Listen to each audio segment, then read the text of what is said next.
Enclosed is my garden, a fountain sealed, where plants are an orchard, where pleasant fruits grow. We've got Pastor Lundel Baaidjies with us, and he's a second generation harvester, and he's actually been through Bible school as well, been ordained in this church, and he's looking after the youth at the moment, and I know that he's going to branch out very soon with more ministry. We really appreciate his work of him and his wife as well. She's not here today, but it's good to have you on the panel of the Christ Talks. Thank you for having me. Pastor Lundel. Yes. Yeah, it's such a blessing to be part of this body. I've grown up in the ministry, and it becomes your second nature. Seeing my dad set that example and go before me. And like you mentioned, generational, and we see that in the Bible, So it's great to be part of this body. Are you involved with the youth now? Okay. How do you express the Christ culture so that a young person can understand it? Because it's quite an abstract term, and it can cover quite a lot of things. But I mean, you took the youth ziplining last week in the trees. Yeah. How does Jesus come into that conversation? Well, I think a sermon that you shared that resonates with me every day was surrounding valuable brokenness, and how important that is to show to our young people, because of what the world is trying to portray of how you should look like, and what God's vision is of us and how He sees us, and through our brokenness, how do we live, and the value God sees to that. And so much so that it is so amazing that this weekend I bought a painting that represents that very thing. Oh, you got that one? I bought that one. Thank you.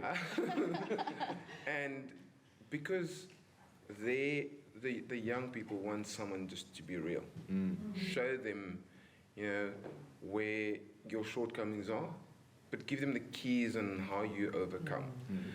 I remember when I received, also when I was in Bible school, I received a prophecy that I would work with young people. And at the time, I didn't understand it. I was like, I'm too young to understand, and I don't think they'll listen to me.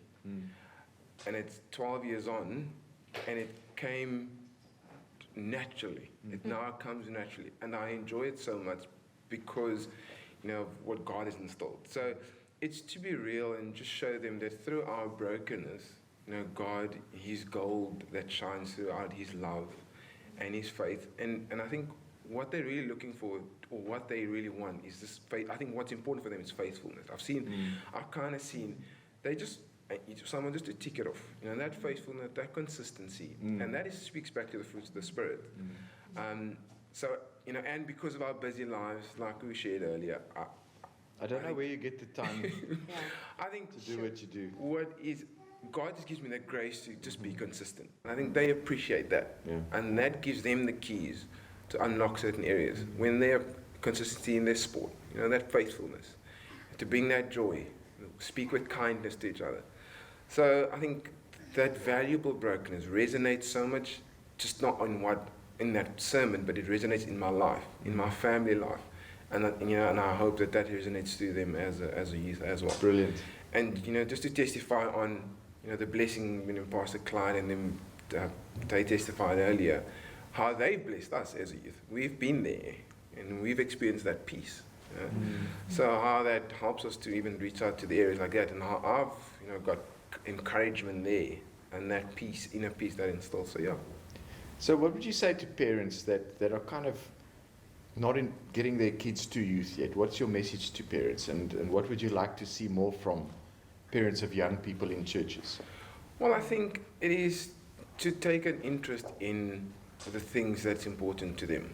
And I think when you do that, you can start asking them to, because that's what I do with my kids, take an interest in what's interesting, what is important to me as well. So if we do go out for a day, it's really important for you to go, enjoy the youth, or go and join the youth on an outing. See if you like that communication. It's practical, so going, I'm willing to make that sacrifice for you, But, you growing up in church and growing up with the youth, it's important to me. It's important for your life. It's important, for you to build that relationship, the Christ-like relationships. And I think my kids value that I go, they now see what's important for me. Right. Not just, getting a car or the money or getting a new job or a promotion. They see that, it's important for me to go to church, or it's important for me to go to youth. And then they see, well, it should become important for us as well. It's in the natural, and they click. They just go, oh, well, then I'll do it. Instead of just going, I'll get you that, and then there's no return. So, my encouragement to parents is, get involved. See where you can sponsor. Even those who don't have kids, sponsor a child. I think that's what's important. Our kids want us to do more, and they want to share time together. I see it. They constantly ask me, can we just share more time together? And there are still limitations, but we trust God that God will provide them in those areas.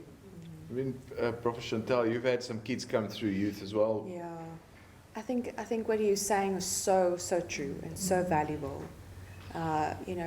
Children, they awake to that interest that you pay them.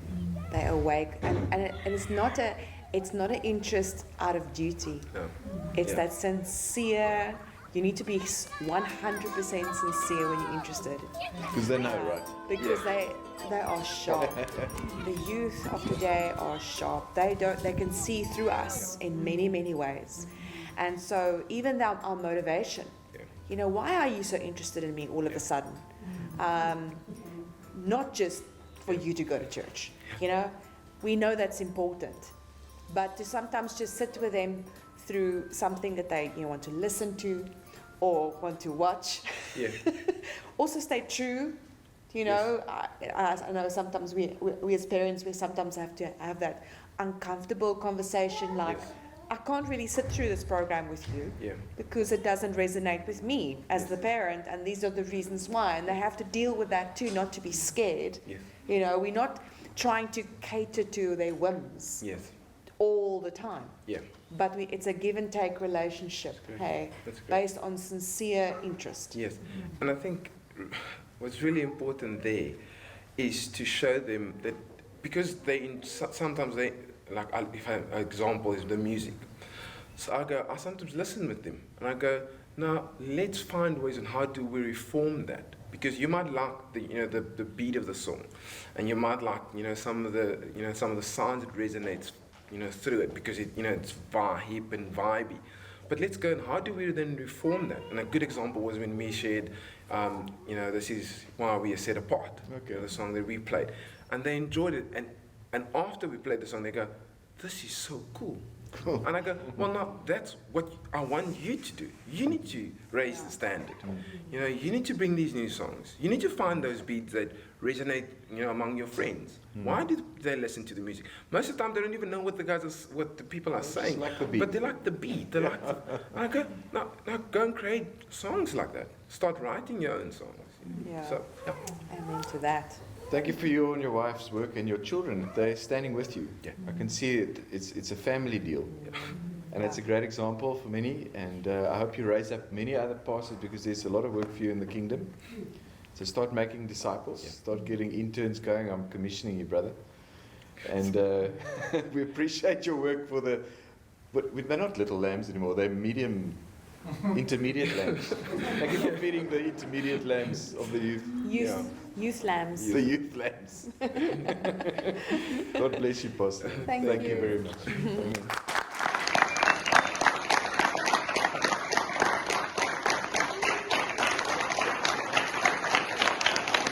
Smell the spices dancing in the air.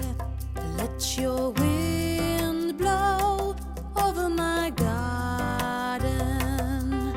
Smell the spices dancing in the air. Let your wind blow over my garden.